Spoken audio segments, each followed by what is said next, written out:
الفاتحة إلى سيدنا وحبيبنا شفيعنا رسول الله محمد بن عبد الله وعلى آله وأصحابه وأزواجه وذريته وأهل بيته أجمعين، خصوصا إلى وحسيدنا أحمد بن عيسى وعبد الفقيه المقدم محمد بن علي وعلي وجميع سادات أهل بعد الرسل وفروعهم، وإلى حضرة النبي محمد صلى الله عليه وآله وبارك وسلم. الفاتحة.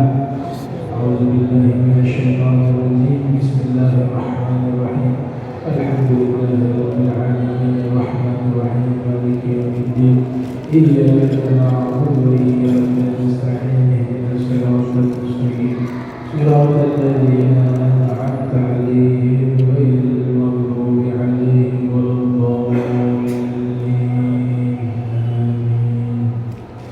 السلام عليكم ورحمة الله وبركاته. الحمد لله رب العالمين. اللهم صل وسلم على سيدنا محمد طه الأمين وعلى آله وصحبه أجمعين. أما بعد، سبحانك لا علم لنا إلا ما علمتنا إنك أنت العليم الحكيم. ربي اشرح لي صدري ويسر أمري واحلل عقدة من لساني يفقهوا قولي وسدد لساني واهد قلبي بحق سيدنا محمد صلى الله عليه وآله وبارك وسلم.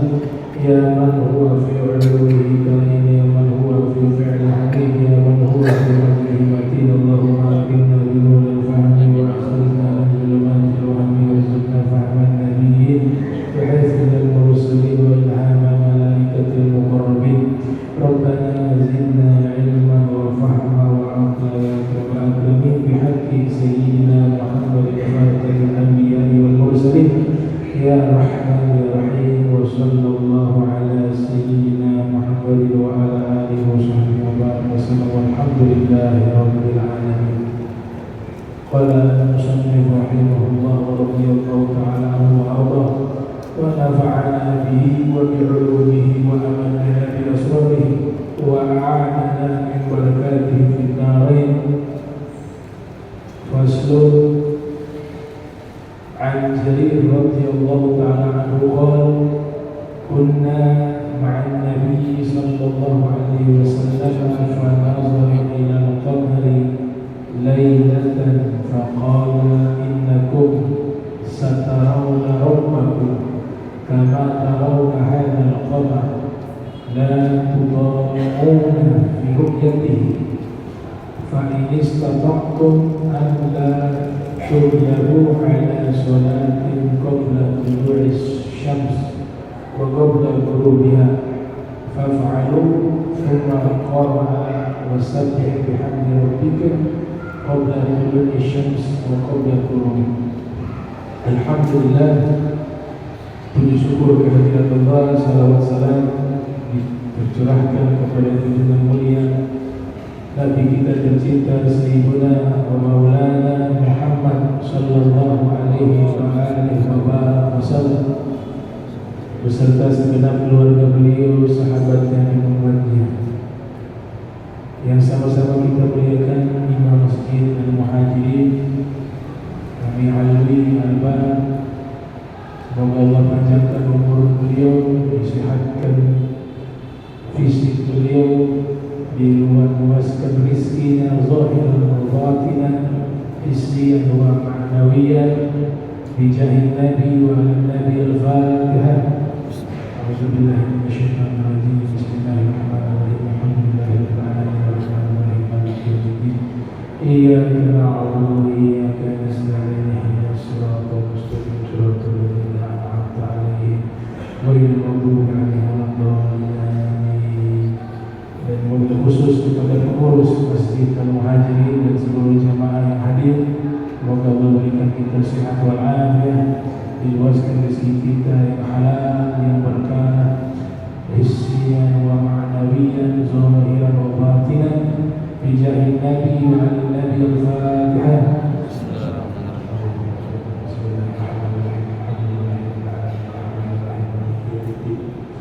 Iyyaka na'budu wa iyyaka nasta'in ihdinas siratal mustaqim siratal ladzina an'amta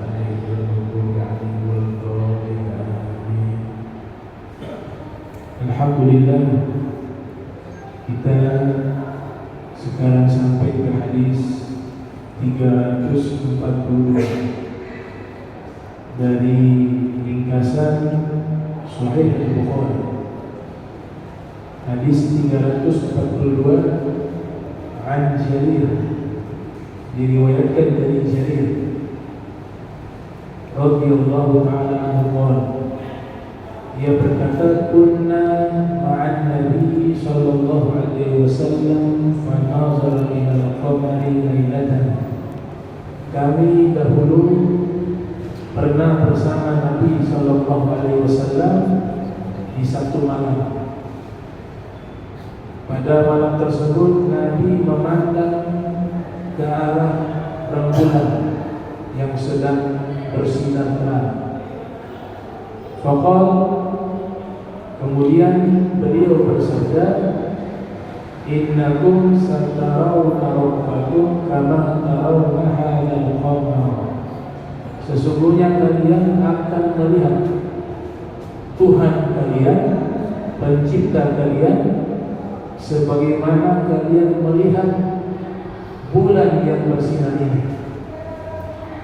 La tudamuna fi ru'yatihi, dan kalian tidak mengalami kesulitan ketika melihatnya. Tidak ada desak-desakan dan tidak tertutupi oleh kegelapan. Fa in istata'tum an la tughlabu ala salatin qabla tulu'i syams wa qabla ghurubiha faf'alu. Jika kalian mampu, berusahalah kalian jangan sampai kalian meninggalkan sholat sebelum terbitnya matahari dan sholat sebelum tenggelamnya matahari. Maksudnya sholat subuh dan sholat asar. Faf'alu, maka kerjakanlah dengan sempurna dua sholat tersebut khususnya. Firman Qur'an, kemudian Nabi membaca firman, ya, surat Qaf ayat 49. Wasabbih bihamdi rabbika qabla tulu'i syams wa qabla ghurub. Yang artinya bertasbihlah dengan memuji penciptamu Allah sebelum terbitnya matahari dan sebelum tenggelamnya matahari. Nah, ini teks hadis yang dimana memiliki banyak sekali fawaid. Yang pertama di sini kita berkeyakinan bahwa nanti suatu saat insya Allah di dalam surga kita diberikan satu nikmat besar oleh Allah Subhanahu wa Ta'ala. Kita bisa melihat Allah. Itu nikmat yang sangat besar. Al-Qutub Al-Habib Abdullah bin Ali bin Muhammad Al-Haddad di dalam satu kitabnya berjudul Sabilul Intikal, di situ beliau terangkan bahwa penghuni surga diberikan jadwal khusus. Setiap hari Jumat mereka datang berkumpul di satu tempat, kemudian mereka seluruhnya menuju ke istananya Nabi Muhammad SAW. Tentu istananya Nabi paling besar di surga. Tentu istananya Nabi Muhammad paling mewah. Kita berkumpul di sana bersama Habibi wa Qurratu Aini Muhammad sallallahu alaihi wa alihi wa baraka wasallam. Kemudian bersama Rasulullah kita sama-sama berjalan menuju ke satu tempat yang sudah disediakan oleh Allah untuk antri masuk ke tempat tersebut, berjumpa dengan Allah Jalla wa'ala. Subhanallah. Para ulama mengatakan Nikmat terbesar di surga dua. Nikmat terbesar di surga dua. Yang pertama, berjumpa dengan Allah. Faman kana yarju liqa'a rabbih falyamal 'amalan shalihan wa la yusyrik bi ibadati rabbih ahad. Berjumpa dengan Allah, menatap langsung, itu kenikmatan dikatakan paling tertinggi di surga. Ni'matun aladzu min jami'in ni'ami fil jannah. Ialah satu nikmat yang paling lezat dari seluruh nikmat yang ada di dalam surga, yaitu berjumpa dan melihat Allah Subhanahu wa taala di dalam surga. Nikmat terbesar yang kedua, mujalasah ma'a Habibi Muhammad sallallahu alaihi wasallam. Kita bisa berkumpul dengan Nabi Muhammad sallallahu alaihi wasallam di dalam surga. Ini nikmat yang paling besar di dalam surga. Jadi setiap hari Jumat kita akan diberikan kenikmatan berjumpa dengan Allah di dalam surga. Bahkan dikatakan ada namanya pasar khusus yang menjual anggota tubuh. Jadi sebelum berjumpa dengan Allah, kita bisa membeli anggota tubuh yang paling indah. Kemudian nanti kita berjumpa dengan Allah Subhanahu wa taala. Itu disebutkan dalam kitab Sabilul Intikar yang ditulis oleh Imam Al-Qutub Al-Habib Abdullah bin Ali bin Muhammad Al-Haddad yang menyusun Al-Habib Al-Haddad. Nah, sekarang masalah melihat Allah. Di sini saya akan ringkas menjadi 3 poin. An-nuqtah al-ula, ru'yatullah fi dunya wal akhirah. Poin pertama, apakah Allah itu bisa dilihat di dunia ataukah hanya di akhirat saja? Poin yang kedua, an-nuqtah al-thaniyah, ru'yatullah ta'ala fil manam. Apakah kita ketika hidup di dunia bisa bermimpi Allah di dalam tidur kita, melihat wujudnya Allah di dalam tidur kita? Poin ketiga yang nanti kita bahas, an-nuqtah al-thalithah, ru'yatu Sayyidina Muhammad sallallahu alaihi wasallam Allah Ta'ala Jalla wa Ala, yaitu Nabi Muhammad apakah pernah melihat Allah ketika masih hidup di dunia. Nah, 3 poin ini yang nanti kita bahas satu persatu di pertemuan kali ini.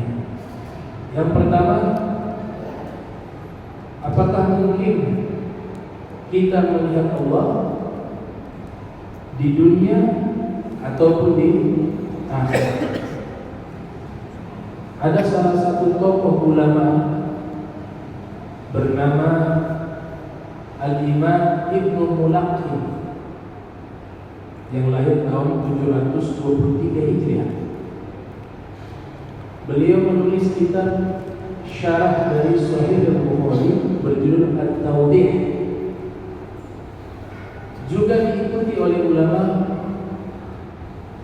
yang paling awal mensyarahi kitab Sahih Al-Bukhari, yaitu Al-Imam Ibnu Battal, wafat pada tahun 449 Hijriah.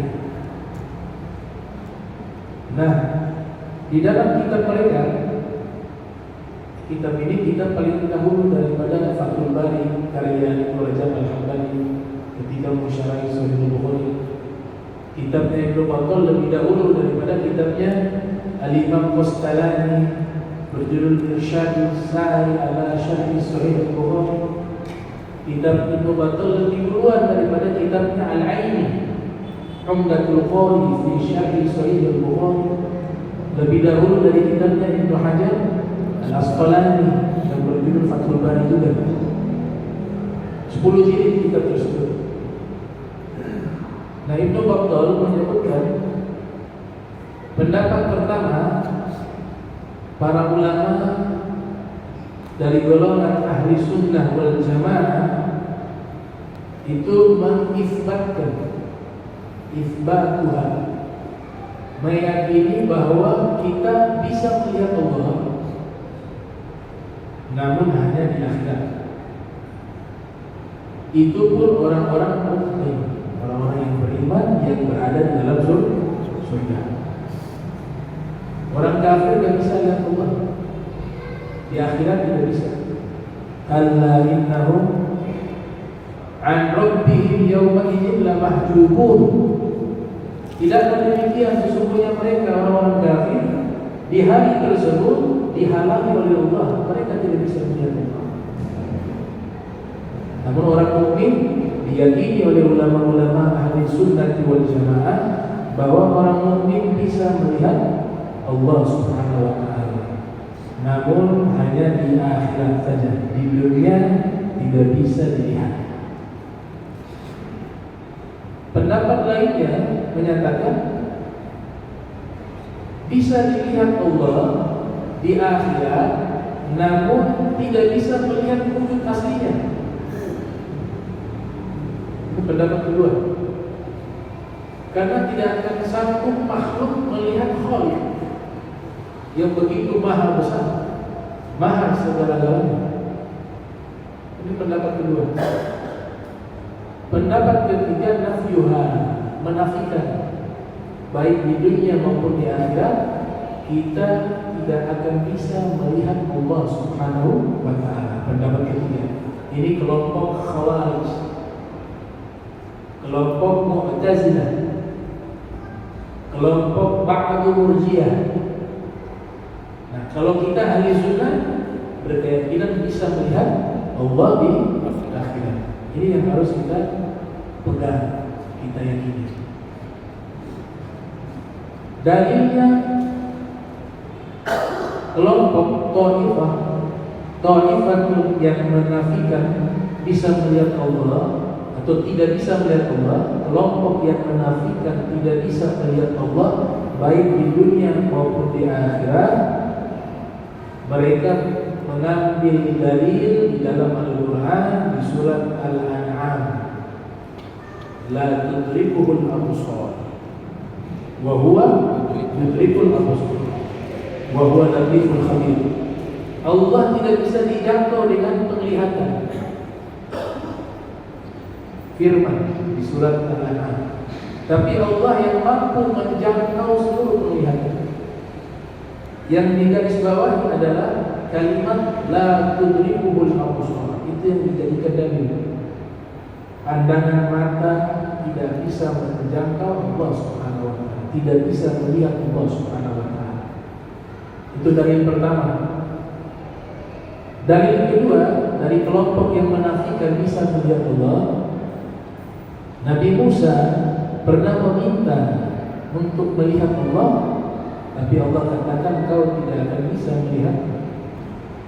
Walamma jaa Musa bimiqatina wa kallamahu rabbuhu qala rabbi arini anzur ilaika qala lan arani walakin unzur ilal jabal fa in istaqarra makanahu fasawfa tarani falamma tajalla rabbuhu ja'alahu dakka wa kharra Musa sa'iqan qala falamma afaqa qala subhanak tubtu ilaika wa ana awwal al-mu'minin. Ini Allah ceritakan kisah Nabi Musa. Ketika Nabi Musa datang pada waktu yang sudah dijanjikan, datanglah Nabi Musa, kemudian Allah berkalam kepada Nabi Musa, berdialog kepada Nabi Musa, sebatas mendengar, sam'iyah. Setelah itu Allah Ta'ala berdialog dengan Nabi Musa. Nabi Musa meminta, wahai Allah, wahai Rabb, tunjukkanlah dirimu, aku ingin melihatmu. Allah Ta'ala menjawab, kamu tidak akan bisa melihatku. Ada lafaz lan harfu nafyin wa nasbin wa mustaqbal. Dipahami oleh kaum Khawarij dan Mu'tazilah demikian. Ada lafaz lan artinya tidak akan bisa melihatku. Tidak akan, berarti mau di dunia maupun di akhirat tidak akan bisa melihatku. Kalau di dunia saja kau tidak bisa melihatku. Tapi kata akan itu masa depan, maknanya juga bisa akhirat. Itu yang dipahami oleh Mu'tazilah, Khawarij dan sebagian Murji'ah. Allah Ta'ala ketika menyatakan demikian, kamu tidak akan bisa melihatku.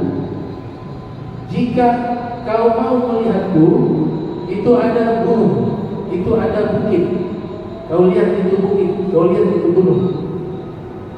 Kalau gunung tersebut masih menetap seperti itu ketika aku menampakkan diriku, berarti kau bisa melihatku. Ternyata ketika Allah menampakkan dirinya di bukit tersebut, itu bukit hancur. Berarti tidak mampu menampung dan tidak mampu bisa menahan untuk mampu melihat Allah. Hancur. Pingsan Nabi Musa. Ketika Nabi Musa pingsan, tersadar dari pingsannya, Nabi Musa mengatakan, Maha suci Engkau, aku bertobat kepada Engkau. Tobat bukan dari dosa, pada Nabi maksud perasaannya melakukan kesalahan. Dan aku termasuk orang yang awal beriman. Inilah dua dalil yang digunakan oleh kelompok Khawarij, kelompok Mu'tazilah dan sebagian Murji'ah. Mereka menyatakan ayat ini, dua ayat ini adalah dalil bahwa kita makhluk tidak akan mampu dan tidak akan bisa melihat Allah Subhanahu wa Ta'ala. Adapun kelompok kedua yang mengisbatkan, yang menetapkan bahwa Allah bisa dilihat di akhirat, juga memiliki beberapa dalil di dalam Al-Quran. Di antaranya di surat Al-Qiyamah, wujuhi yawma idzin nadhirah ila rabbiha nadhirah. Wajah penghuni surga itu di hari tersebut berseri-seri. Kenapa wajah penghuni surga berseri-seri? Karena mereka melihat Allah. Al-Quran. Dalil yang kedua di surat Yunus. Di surat Yunus Allah Ta'ala berfirman bahwa orang yang berbuat baik akan diberikan ganjaran surga wa ziyadah, dan juga bonus di dalam surga. Lilladzina ahsanu al-husna wa ziyadah. Bagi orang-orang yang berbuat baik, bagi mereka al-husna. Ditafsirkan oleh Al-Imam Baghawi yang lahir 433 Hijriah, wafat 516 Hijriah, di dalam tafsirnya Ma'ani Tanzil. Dia menafsirkan al-husna adalah jannah, surga.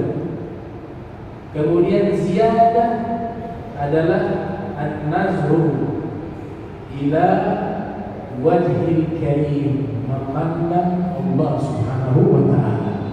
Ditafsirkan oleh Imam Baghawi. Bahkan Ibnu Katsir yang lahir tahun 700 Hijriah, wafat 774 Hijriah, dalam tafsir Al-Quran Al-Azim, beliau meriwayatkan hadis Nabi yang menjelaskan makna ayat tersebut, yaitu az-ziyadah hiya an-nazru ila wajhillahil karim, bahwa yang dimaksudkan az-ziyadah, tambahan kenikmatan di dalam surga, yaitu memandang Allah Subhanahu wa Ta'ala. Bahkan beliau tambahkan a'lahu an-nazru ila Allah Ta'ala, kenikmatan yang paling tinggi, kebaikan yang paling tinggi adalah menatap Allah Subhanahu wa Ta'ala. Punya dalil juga kelompok yang pertama dan kelompok yang kedua. Di surat Qaf juga terdapat makna yang hampir sama. lahum ma yasha'una fiha wa ladaina mazid. Bagi mereka penghuni surga, apapun yang mereka inginkan dalam surga akan diberikan mereka. Wa ladaina mazid, dan di sisi kami akan tambahkan nikmat tersebut. Ditafsirkan oleh mufassirun, ditambahkan nikmat adalah melihat Allah Subhanahu wa taala, ru'yatullah, melihat Allah. Nah, ini dalil daripada dua kelompok, yang satu menafikan melihat Allah, kelompok yang satu mengisbatkan melihat Allah Subhanahu wa taala. Nah, namun Ibnu Hajar Al-Asqalani yang lahir tahun 773 Hijriah, wafat 852 Hijriah, dalam Fathul Bari beliau menyatakan mayoritas ulama, bahkan sejak zaman sahabat Nabi, tabi'in, tabi'in sampai ulama salaf khalaf, mayoritas meyakini bahwa bisa melihat Allah di surga nanti. Situ beliau katakan walaqad talaqqaha al-muslimuna bil qabul min ladun as-sahabati wat tabi'in hatta hadatha man ankara ru'yata wa khalafa as-salaf. Dikatakan bahwa kelompok kaum muslimin sejak zaman sahabat, zaman tabi'in, kesemuanya meyakini bahwa Allah bisa dilihat di akhirat, hingga muncul kelompok yang mengingkari hal tersebut dan menyelisih pendapat ulama-ulama salaf. Itu disebutkan di dalam kitab Fathul Bari. Nah, sehingga Ibnu Hajar menjelaskan dua ayat tersebut disusul oleh ulama-ulama ahli sunnah wal jamaah minal muhaddisin wal mufassirin, dari golongan ahli hadis dan ahli tafsir, bahwa ayat yang dimaksud tadi, Nabi Musa tidak akan bisa melihat Allah dan pandangan mata kita tidak akan mampu melihat Allah. Ayat ini menceritakan bahwa ketika manusia tersebut hidup di dunia, dia tidak mungkin bisa melihat Allah. Dia tidak berbicara tentang akhirat, tapi berbicaranya ketika kita hidup di dunia. Nah, ini dalil yang paling kuat. Al-Quran sudah dijelaskan oleh para ulama, dan juga dalil Al-Quran yang ada mereka kuatkan lagi dengan dalil hadis. Salah satunya hadis yang kita baca ini sebagai dalil bahwa Allah bisa dilihat. Kan Nabi katakan, ya, innakum satarawna rabbakum, sesungguhnya kalian, pakai tauhid penegasan, sesungguhnya kalian akan melihat pencipta kalian. Jelas hadis hadis sahih Bukhari. Sebagaimana kama tarawna hadzal qamar, sebagaimana kalian melihat bulan yang terang ini, kata Nabi Muhammad. Jelas.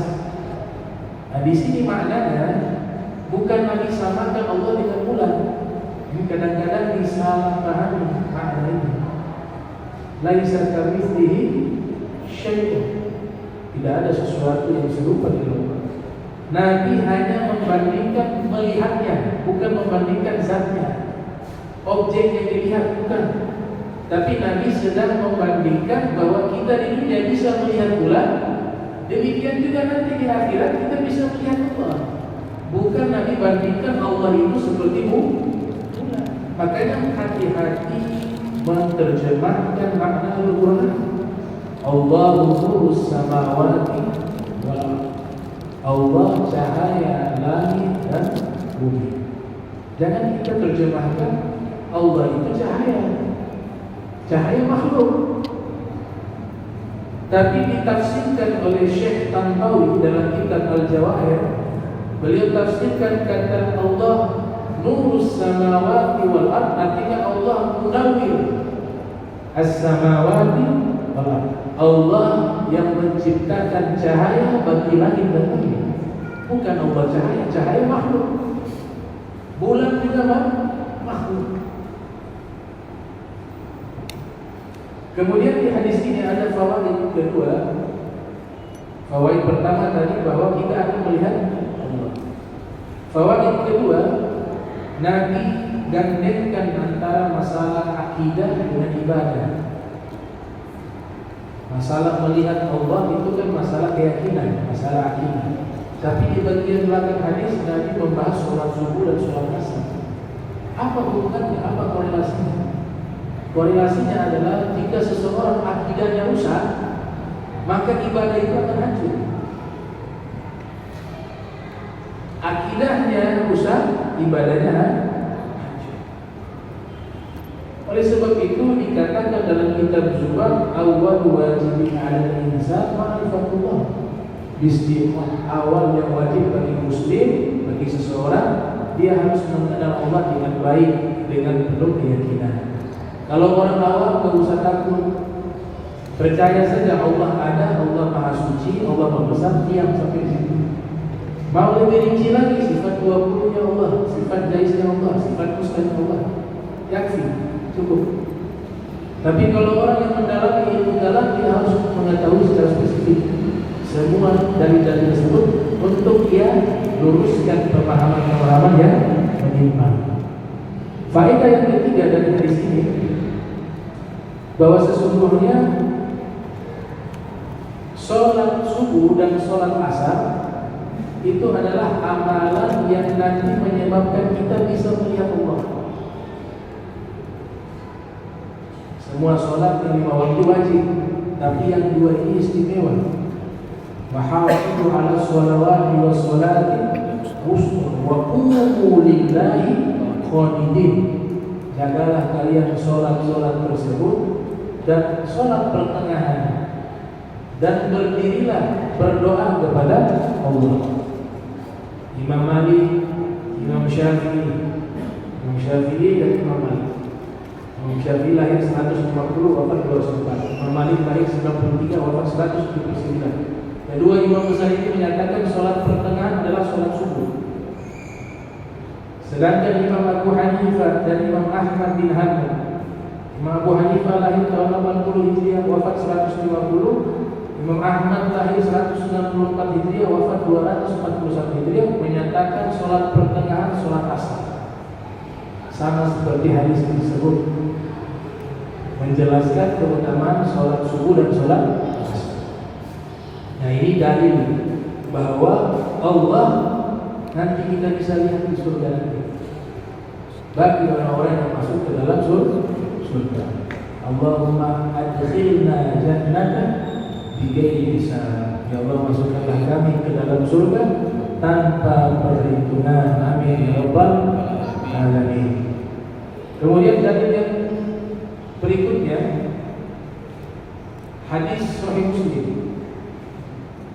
Imam Muslim yang lahir tahun 204 Hijriah, wafat 261 Hijriah, meriwayatkan di dalam sahihnya Rasul bersabda, "Lan yara ahadun minkum rabbahu azza wa jalla hatta yamut."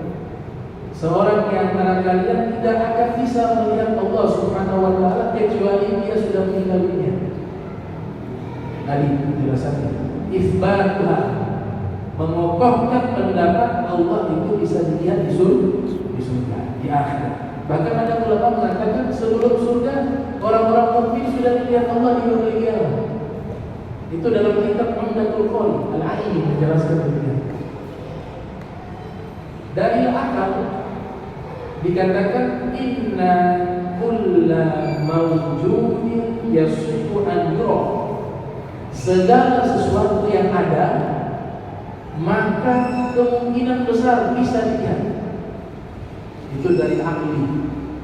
Yang namanya ada pasti bisa dilihat. Allah wajib wujud, wajib ada, wajib wujud.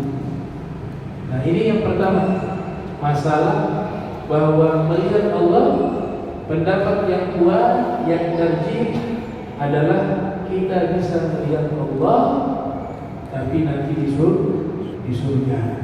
Kita tidak bisa melihat Allah di dunia. Di dunia tidak bisa. Kesepakatan para ulama. Poin yang kedua, apakah kita bisa bermimpi melihat Allah? bermimpi melihat Allah.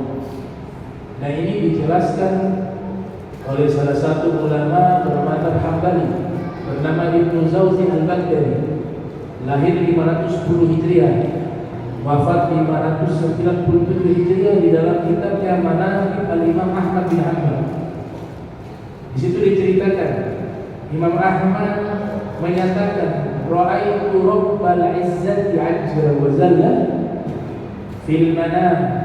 Saya melihat Allah di dalam tidur. Saya melihat Allah di dalam mimpi, kata Imam Ahmad bin Hanbal. Bahkan dikatakan 99 kali mimpi melihat Allah. Dikatakan lagi ditambah yang ini 100 kali. Fakultu, kemudian di dalam mimpi tersebut saya berkata, Ya Rabbi, ma afdalu ma yataqarrabu bihi al-mutaqarribuna ilaika. Wahai Allah, amalan apa yang paling afdal yang orang-orang yang dekat denganmu melakukan amalan tersebut sehingga mereka bisa mendekat kepada-Mu. Maka Allah Ta'ala berfirman, Bi kalami ya Ahmad, dengan firman-Ku ya Ahmad. Fakultu, lalu Imam Ahmad berkata, Bifahmin aw bifahmin, apakah membaca firman tersebut harus paham ataukah juga tidak paham bisa mencapai derajat tersebut? Maka Allah menjawab, Bifahmin wa bifahmin, faham dan tidak faham mendekatkan diri kepada Allah lewat membaca firman Al-Quran Al-Karim. Ini riwayat tentang mimpi dan diriwayatkan bukan hanya oleh Ibnu Jauzi, tapi ada beberapa kitab meriwayatkan kisah ini. Di antaranya kitab Al-Manhajus karya Habib Zain bin Smith juga ada riwayat tersebut. Di antaranya di dalam kitab Nurul Absar fi Manaqib Ali Mukhtar juga diriwayatkan cerita tersebut. Nah dari sinilah Imam Nawawi merespon riwayat ini, merespon riwayat tersebut di dalam Syarah Muslim. Imam Nawawi lahir 631 Hijriah, wafat 676 Hijriah. Mengutip pendapatnya Al-Imam Khodiyah yang lahir 376, wafat 445 atau 49 Hijriah. Pengarang kitab Asy-Syifa li Huquqil Mustafa. Al-Ghaziyah mengatakan ittafaqal ulama ala zawati ru'yatillahi ta'ala fil manam. Bersepakat para ulama bahwa dibenarkan dan boleh terjadi orang bermimpi melihat Allah di dalam tidurnya. Jadi kalau dalam tidur mimpi masih bisa dilihat Allah. Tapi dijelaskan lagi oleh ulama, yang dilihat dalam mimpi itu bukan wujud hakiki. Wujud hakiki yang dilihat nanti di surga. Imam Nawawi mengatakan, ru'yatullah laisat ka ru'yatil ajsam, li anna Allah Ta'ala munazzahun 'anil idrak bil basar. Melihat Allah dalam mimpi itu bukan melihat wujud Allah secara asli. Tidak bisa. Secara fisik tidak bisa.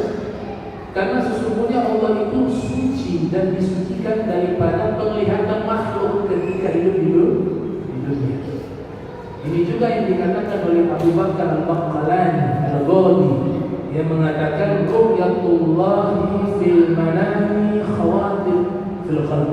Melihat Allah di dalam mimpi itu adalah bisikan-bisikan imajinasi yang ada di dalam hatinya. Jadi dia tidak melihat wujud asli kalau mimpi. Wujud aslinya tidak dilihat. Inilah pendapat para ulama demikian. Saya memiliki beberapa kitab tentang takwil mimpi. Di antaranya yang ditulis oleh dinisbatkan, bukan ditulis, karena masih terjadi simpang siur. Apakah beliau yang menulis kitab ini atau bukan? Dinisbatkan kepada beliau, yaitu Imam Muhammad bin Sirin yang lahir tahun 32 Hijriah, wafat 110 Hijriah. Kitab tersebut berjudul Tafsirul Ahlam, tafsir mimpi. Juga ulama yang datang setelahnya jauh bernama Imam An-Nablusi menulis kitab berjudul Ta'atirul Anam fi Ta'biril Manam, membahas tentang takwil mimpi. Di situ ternyata ada bab ru'yatillah fil manam. Bab tentang mimpi melihat Allah di dalam tidur. Berarti mengisbatkan mimpi itu bisa kita melihat Allah Subhanahu wa taala. Dan ditakwilkan bervariasi. Kalau orangnya baik, orang yang hidupnya taat, orang yang soleh, kemudian diberikan rezeki oleh Allah, bermimpi melihat Allah, itu artinya adalah seluruh amal ibadah yang dia lakukan Allah terima. Tidak ada yang ditolak. Itu takwil yang pertama. Takwil yang kedua, kalau orangnya irtikabul ma'asi wal dzunub, pelaku dosa, selalu melakukan dosa, pelanggaran demi pelanggaran, tapi diberikan rezeki melihat Allah, itu artinya orang tersebut ditegur oleh Allah untuk tobat, dan Allah tetap berikan rezeki kepadanya walaupun dia berdosa. Suatu saat sebelum meninggal dunia, Allah rizkikan dia menjadi orang yang bertobat kepada Allah, menjadi orang soleh, kemudian meninggal dunia. Yang ketiga, orang yang bermimpi melihat Allah, kemudian dia banyak melakukan pelanggaran, itu artinya tidak lama lagi Allah akan berikan banyak teguran kepadanya, musibah kepadanya, bala kepadanya. Dan yang keempat, orang yang bermimpi melihat Allah dalam keadaan penuh dosa, namun ada niatan mau bertobat setelah dia bermimpi, itu isyaratnya Allah sudah pilih dia bermimpi melihat Allah. Allah akan berubah dia menjadi orang yang diangkat menjadi wali min auliyaillah. Berapa banyak tokoh-tokoh sufi yang dahulu berdosa? Bishr al-Hafi, Udail bin Iyad, Malik bin Dinar, mereka diberikan rezeki tersebut berubah jadi wali, padahal pelaku dosa. Bahkan Imam Ibnu Qudamah al-Maqdisi menulis berjudul kitab At-Tawwabin, kitab yang membahas tentang orang-orang yang bertobat kemudian Allah mengangkat derajatnya menjadi kekasih-kekasihnya. Jadi satu kitab khusus namanya kitab At-Tawwabin, kitab orang-orang yang bertobat, ditulis oleh Al-Imam Ibnu Qudamah al-Maqdisi. Alhamdulillah. Nah, ini beberapa takwilan tentang melihat Allah. Jadi kemungkinan bisa kita melihat Allah dalam mimpi, namun tidak bisa kita melihat wujud aslinya dalam mimpi. Itu khusus Allah berikan ziyadah atau waladaina mazid di surga Allah Subhanahu wa taala. Kemudian yang ketiga, apakah ada manusia yang pernah melihat Allah ketika hidup di dunia sebelum masuk ke dalam surga? Jawabannya ada. Sebenarnya bukan manusia lagi, makhluk. Itu malaikat sampai hari ini belum pernah lihat. Malaikat belum. Seluruh para nabi belum pernah.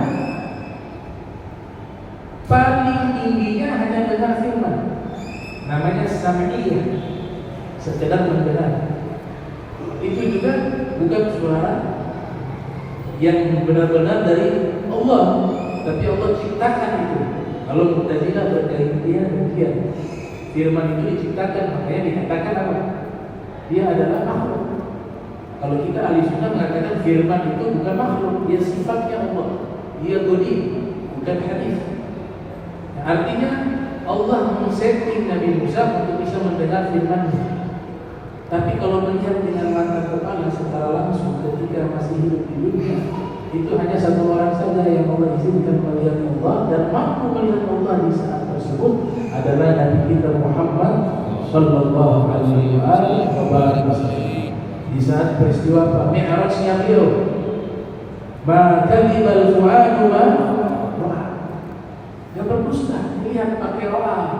Ro'a itu melihat dengan mata, bukan dengan basirah, katakan langsung dengan mata. Ad-Dihyah menulis kitab Al-Ayatul Bayyinatu fi a'dha'i Rasulillah sallallahu alaihi wasallam minal mu'jizat. Bukti-bukti nyata mukjizat Nabi Muhammad dari seluruh anatomi tubuhnya Nabi Muhammad itu mukjizat. termasuk matanya disetting secara khusus. Matanya Nabi beda dengan matanya kita. Nabi bisa melihat ke depan, bisa juga melihat ke belakang. Melihat ke belakang sama dengan melihat ke depan. Nabi kalau melihat ke tanah tembus ke alam barzakh. Nabi kalau melihat ke langit tembus sampai ke arsy Allah. Nabi kalau melihat sanubari kita kelihatan bagaimana jiwa kita. Itu matanya Nabi Muhammad sallallahu alaihi wasallam.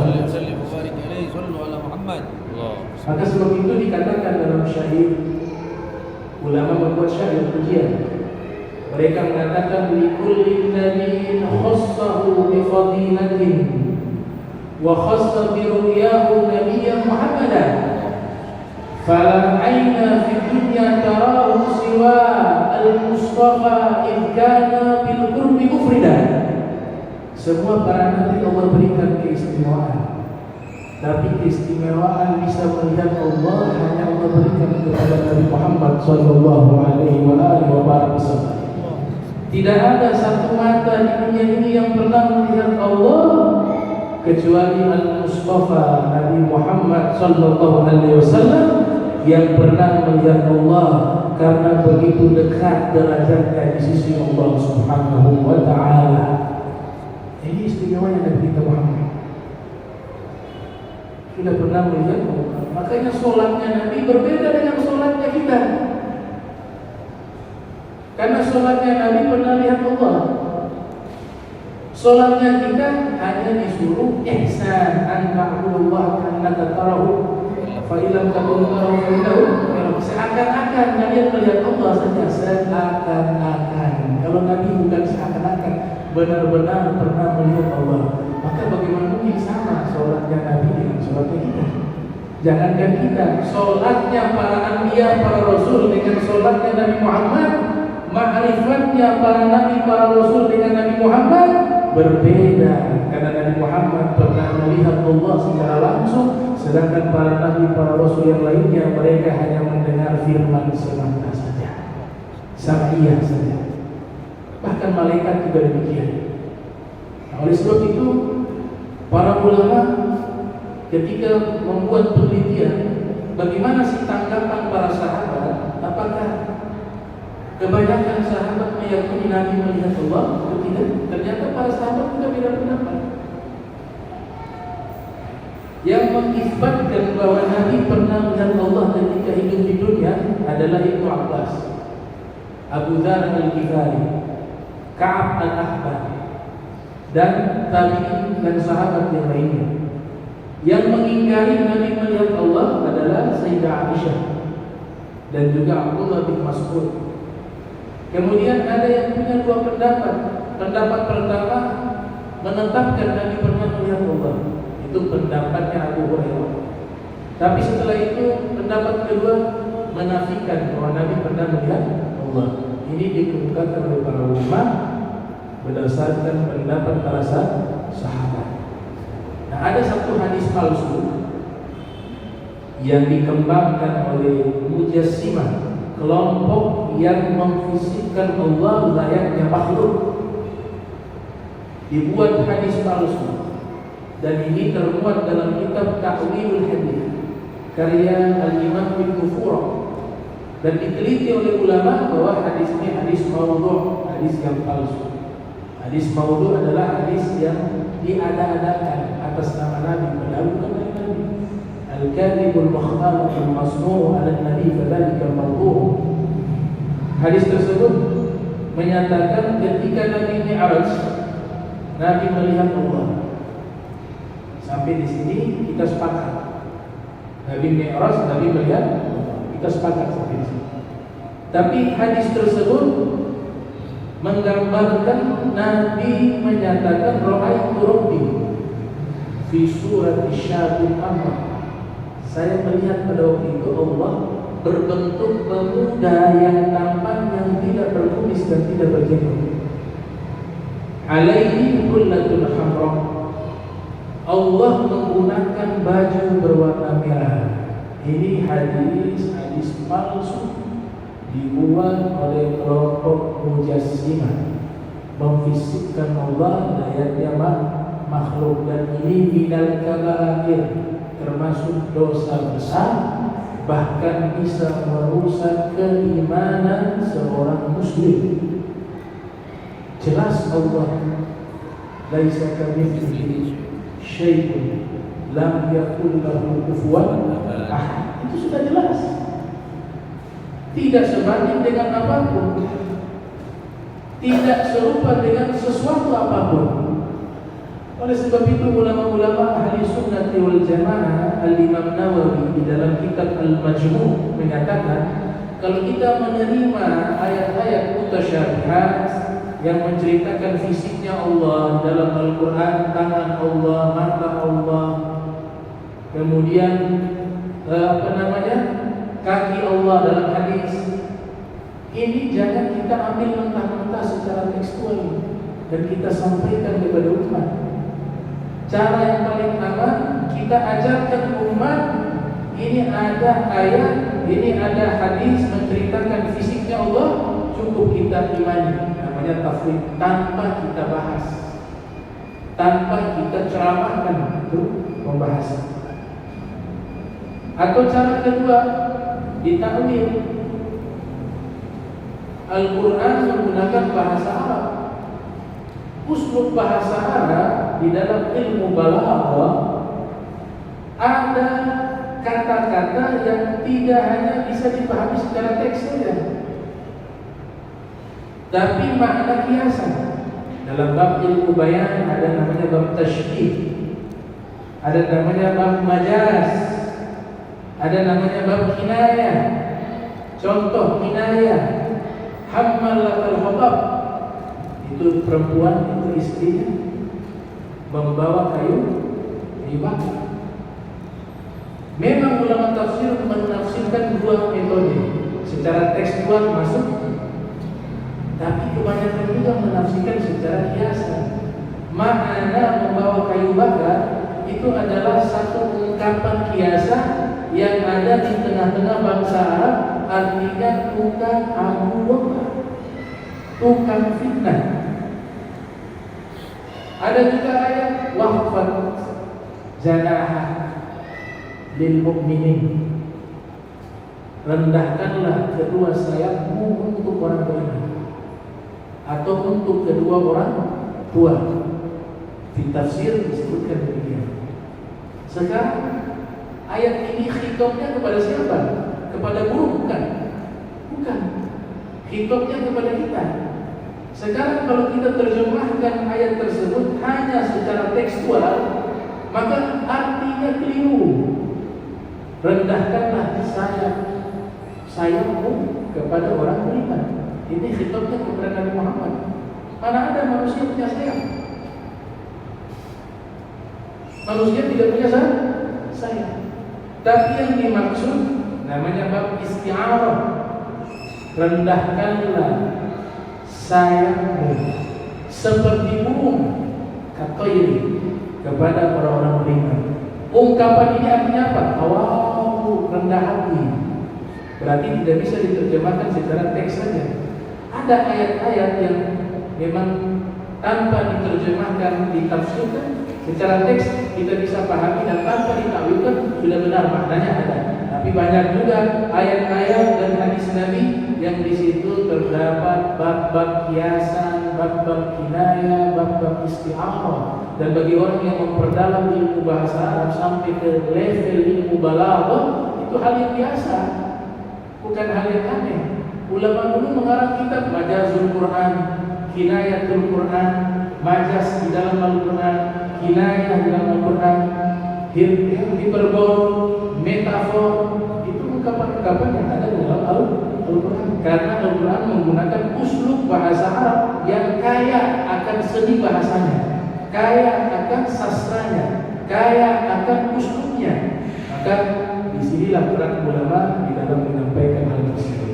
Nah, ini 3 poin tentang masalah melihat Allah. Ada satu kitab, kalau kita ingin memperdalam tentang masalah ini, masalah apakah melihat Allah itu di surga mungkin terjadi atau di dunia, hal-hal yang berkaitan dengan melihat Allah itu, ada tokoh ulama terdahulu bernama Ibnu Nahas. Ya, Ibnu Nahas yang lahir tahun 323 Hijriah, wafat 416 Hijriah, menulis kitab berjudul Ru'yatullah, melihat Allah. Di situ beliau bahas sangat lengkap, sangat rinci dan spesifik. Jadi sebagai tambahan informasi, kalau kita ingin memperkaya pengetahuan kita tentang masalah tersebut, bacalah kitab tersebut. Karena kitab itu sudah cukup mewakili dan cukup jelas menjelaskan masalah tersebut. InsyaAllah kita lanjutkan pertemuan berikut di hadis yang ke-375. Allahumma jam'ana hadza jam'an marhuma wa tafarraqna min ba'di tafarraqan ma'suma wa la tajal bina wa minna syaqiyyan mahruma. Subhanaka wa bihamdika asyhadu an la ilaha illa anta astaghfiruka wa atubu ilaik. Wa sallallahu ala sayyidina Muhammadin wa ala alihi wa sahbihi wa baraka wa sallam. Wa lafu minkum wassalamu alaikum warahmatullahi wabarakatuh.